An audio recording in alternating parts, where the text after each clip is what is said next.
Welcome back to the MOOC course titled Qualitative Research Methods. My name is Aradhana Malik and I am helping you with this course. And we will now be talking about, we were talking about analyzing interpretive practice, and we will continue with the same discussion in this lecture. We talked about hermeneutics. In the previous lecture, we talked about phenomenology, we talked about hermeneutics. In this lecture, we will talk about ethnomethodological formulations and conversation analysis and Foucauldian discourse analysis. So, okay. Ethnomethodological formulations. And ethnomethodological formulation is the interpretation based on the point of view of the participants, actors or subjects in a particular social situation. The focus here is on how members actually do social life. So, it is based on the perspective of the participants. The observer gets the perspectives of the participants, the actors or the members of the situation, or gets the perspectives of the people who are actually doing the situation, who are actually carrying out the activity that we are trying to observe as researchers. The focus here is on how members actually do social life, aiming in particular to document how they concretely construct and sustain social entities such as gender, self and family. We are talking about real life, we are talking about social life, we are not talking about any special situations, we are talking about studying life as it happens. And so, we see life as it happens from the perspective of the people who are actually living the life as it happens, who are carrying out the activities that we are trying to understand, and we see things from their perspective, and that is called ethnomethodology. We have talked about ethnography, now this is ethnomethodology. Ethnomethodology is the study of everyday practical reasoning. We are constantly making choices, we are constantly deciding what we should do, what we shouldn't do, etc. So, it is the study of everyday practical reasoning. I just asked somebody here in the studio for a bottle of water. Now, how did I decide that I wanted to have water, say half a minute before the lecture? Or maybe when, if my throat starts drying up, when will I decide to take a break between speaking and switching slides and then taking a sip of water? How will I make those decisions? How will I decide who to ask for that glass of water, when I need it? How will I decide when to connect with different people? How will I decide to live different aspects of my life as I live them? I am just giving you a very, very small rudimentary example of the way we do things. We are constantly making decisions, we are constantly presented with choices about interacting, not interacting, connecting, not connecting. When do you decide that you want to call up a loved one? Or when you have choices, how do you decide who to talk to first, who to talk to next? How do you decide when you want to do something and when you do not want to do the same thing? So, how do you decide how you live life? And we see these things and we study these things from the perspective of the people who are actually doing them. We don't think about these things when we just live life. But ethnomethodology helps us see things from the perspective of the people who are actually living life as it happens. It is the study of the processes whereby rules that cover interactional settings are constructed. So, what leads to the interactional settings that are constructed? What leads to the rules of, or how are these rules of interactional settings constructed, or how are these rules made? How do you decide when to pick up the phone and call your boss? How do you decide what to, when to start a new topic? How do you decide when to stop talking? How do you decide whom to contact first if you have to contact 5 or 6 people? How do you decide whom to contact first and whom to contact next? How do you decide when you are in the middle of a conversation, how do you decide when to interrupt the conversation and when not to interrupt the conversation? Some of these rules are explicit. For example, in an official meeting, please don't use your cell phones. Sometimes your boss may say that I don't like it. Sometimes these rules are implicit. For example, if the phone rings in the middle of an official meeting, typically we switch off our cell phones when we go to the office. If we are expecting a call, if it's peers, we'll say excuse me and maybe take a call. If we are sitting with our seniors, we will not take a call, no matter what. So these rules are implicit. Nobody tells them. The senior may not mind, but some of us just don't. So I leave my phone in my office when I go to meet my boss. I just don't carry it with me, so I don't have the urge to pick up the phone. If I have it with me, it's on vibrate mode, so I can decide there and then. If it is an important phone call, I'll say excuse me and go out and take it. If I have the luxury of looking at the phone, I will look at it. If not, then it just keeps ringing and I know that somebody is calling me, and as soon as I'm done with the conversation with my boss, I'll go out. But then when I'm sitting with a peer, maybe I will take that phone call and I'll say excuse me, I think this is important. I cannot do that with my boss. So all of these things, who decides, who makes these rules, how do we decide what to do, what not to do? So those things are then studied through ethnomethodology.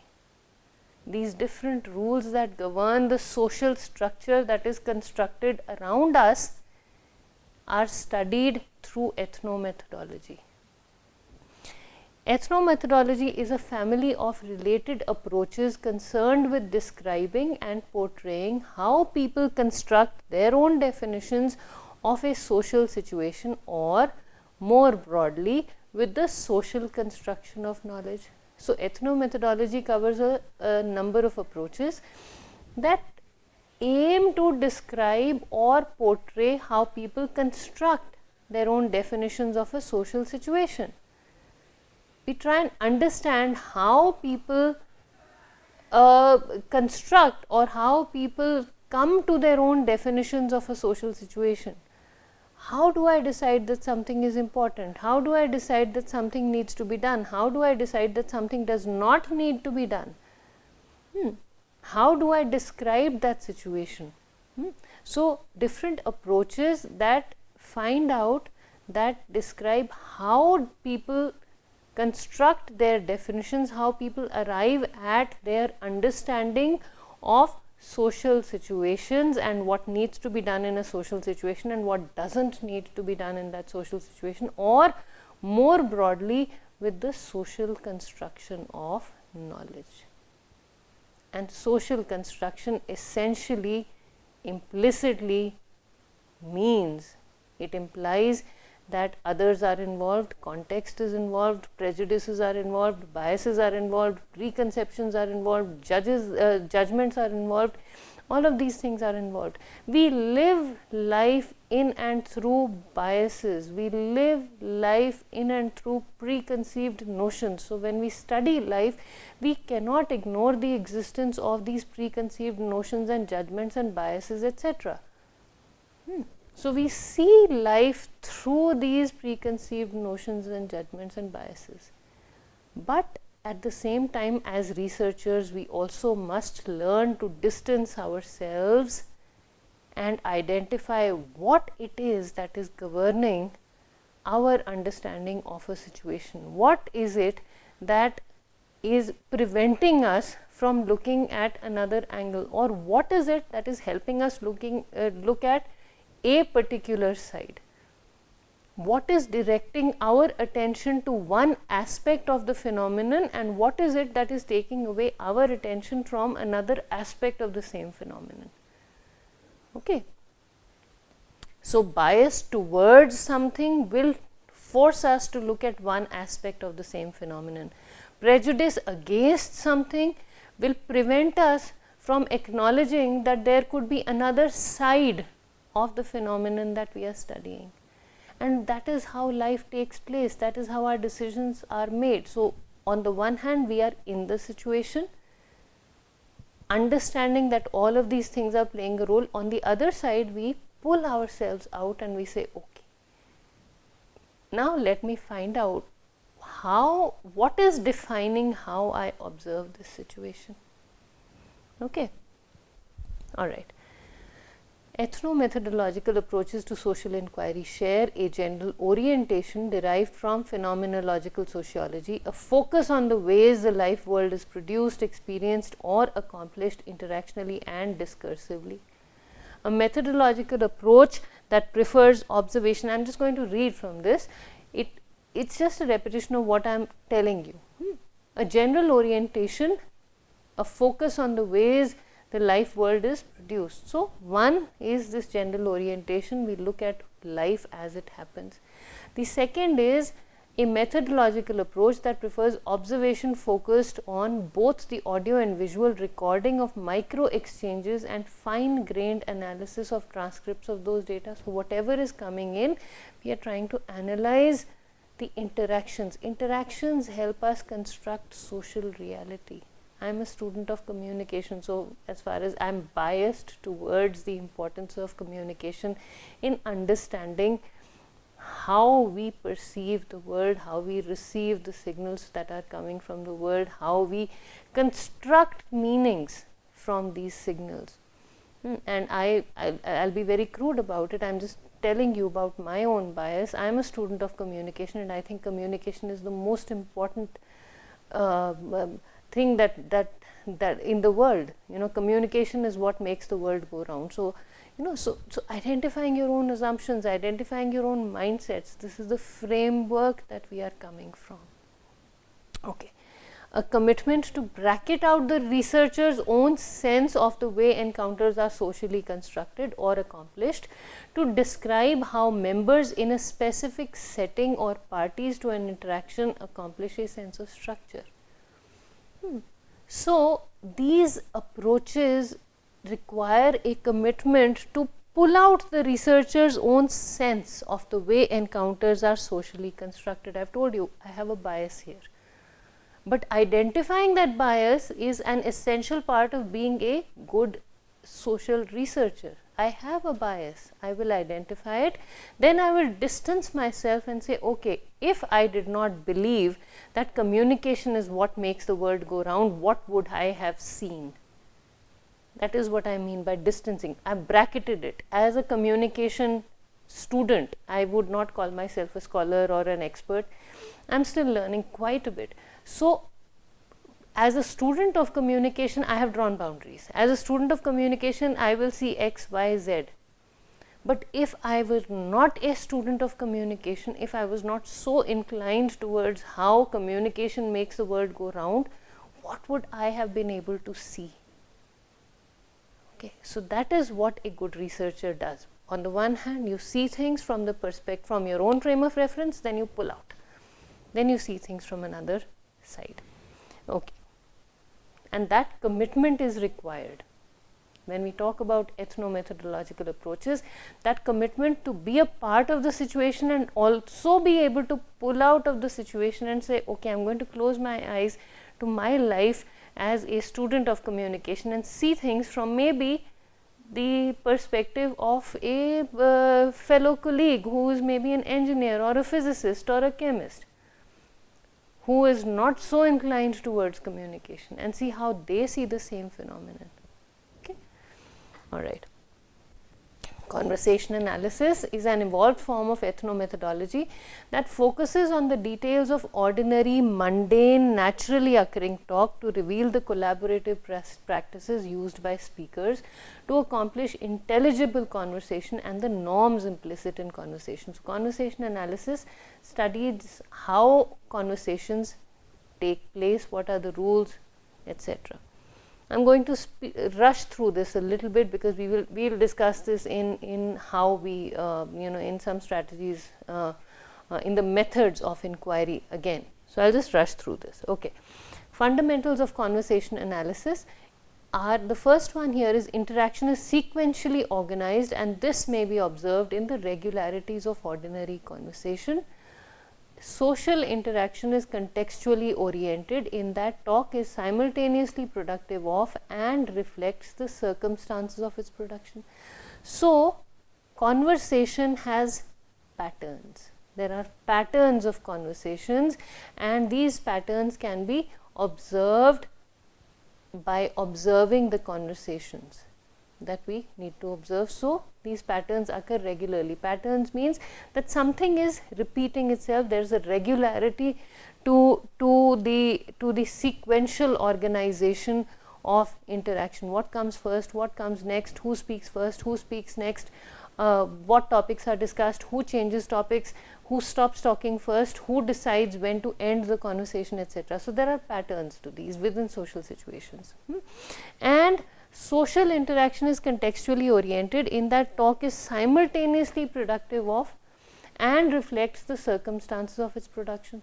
So, talk produces the context and also reflects the context within which it is happening. And an observation of both of these can help us analyze conversations. Okay. The above properties characterize all social interactions so that no form of talk or interactive detail can be dismissed as irrelevant. Everything contributes to the understanding of conversations, how conversations take place, how they are interpreted, how they are analyzed. Everything attached to conversations will add to the richness of our understanding of those interactional situations. Foucauldian discourse analysis, again we can have a separate series of lectures on this, but we do not have time for that. So, I will just briefly introduce you to this. Foucault considers how historically and culturally located systems of power or knowledge construct subjects and their worlds. Foucauldians refer to these systems as discourses, emphasizing that they are not merely bodies of ideas, ideologies or other symbolic formulations, but are also working attitudes, modes of address, terms of reference and courses of action fused into social practices. So, Foucault said that these systems, the historically and culturally located systems of power and knowledge essentially govern the way the world works. On the one hand, ethnomethodologists try to find out what meaning is being constructed out of social interaction, and on the other, Foucauldians try to find out how that meaning is being constructed and the influence of different types of social interaction on the construction of meaning. So, the ideology that power, the belief that power it is essential to identify the historically and culturally located systems of power or knowledge in order to understand how the world is constructed out of interaction is what Foucauldian discourse analysis talks about. Okay. Analytic bracketing is a technique of oscillating indifference to the realities of everyday life. I told you, you are a part of the situation and then you come out. As analysis proceeds, the observer intermittently orients to everyday realities as both the products of the members of reality constructing procedures and the resources from which these realities are constituted. So, the observer tries to understand what the members of that situation are doing and what are they what resources they are using to do what it is that they are doing. At one moment, the analyst may be indifferent to the structures of everyday life in order to document their production through discursive practice. In the next analytic move, he or she brackets discursive practice in order to assess the local availability, distribution and or regulation of resources for reality construction. So, in one move, on the one hand, the analyst says, okay, we just accept the way life is moving on and we see things, we can't see things unless we are in the situation and we take these connections for granted, and then the researcher distances himself or herself and says, okay, but wait a minute, let me see what it is that is contributing to these interactions, these what is contributing to the making of these connections. And let me take whatever it is that is contributing to the making of these connections and bracket these situations and the hows of it, and then put it back in the situation and see whether it really makes sense or not, whether I have understood something the way it was supposed to be understood or not. Okay. Analytic bracketing amounts to an orienting practice for alternately focusing on the what's and then the hows, what it is that is happening and then how is it that is happening, hows of interpretive practice, or vice versa, in order to assemble both a contextually scenic and a contextually constructive picture of everyday language in use. On the one hand, we appreciate, when we do analytic bracketing, on the one hand we appreciate whatever it is that is happening. On the other hand, we pull ourselves out and try to understand how these processes are taking place. The objective is to move back and forth between discursive practice and discourses in practice, documenting each in turn and making informative references to the other in the process. The constant interplay between the analysis of these two sides of interpretive practice mirrors the lived interplay among social interaction, its immediate surroundings and its going concerns. So, let us focus on the last sentence, last point here. The constant interplay between the analysis of these two sides of interpretive practice, which is the discursive practice and discourses in practice, mirrors the lived interplay among the social interaction, its immediate surroundings, the connection of social interaction with the context it is situated in, and what governs how the interaction takes place and how these connections with its immediate surroundings take place. So, that is what analytic bracketing does. Now, what happens beyond ethnomethodology? Clubbing the ethnomethodological and Foucauldian points of view, qualitative researchers now try to analyze both the what's and the how's in the construction of meaning to interpret social situations. So, we go a little bit further and we try and understand not only the what but also the how, and then we move on to the why. And quantitative researchers stake a claim to the whys of interpretive practice. They say, we will go ahead and we will tell you why this happens, and fair enough, in some situations that can happen, but unless you know the what and how, it becomes a little difficult to get to the why part. So, these two approaches work hand in hand here. But ethnomethodology initially started with just explaining what was happening, what is it, how are things happening, and then researchers took a step back and said, okay, let's find out how these procedures, these processes are taking place, how are these social situations being constructed, how is reality being socially constructed, what role does interaction play in this. And that is one strategy of inquiry, the dance between studying the what and the how as a distanced observer. And this dance then constitutes the strategy of inquiry that we call ethnomethodology. So, that is all we have time for in this lecture. We will continue with some more discussion on the strategies of qualitative inquiry in the next class. Thank you very much for listening.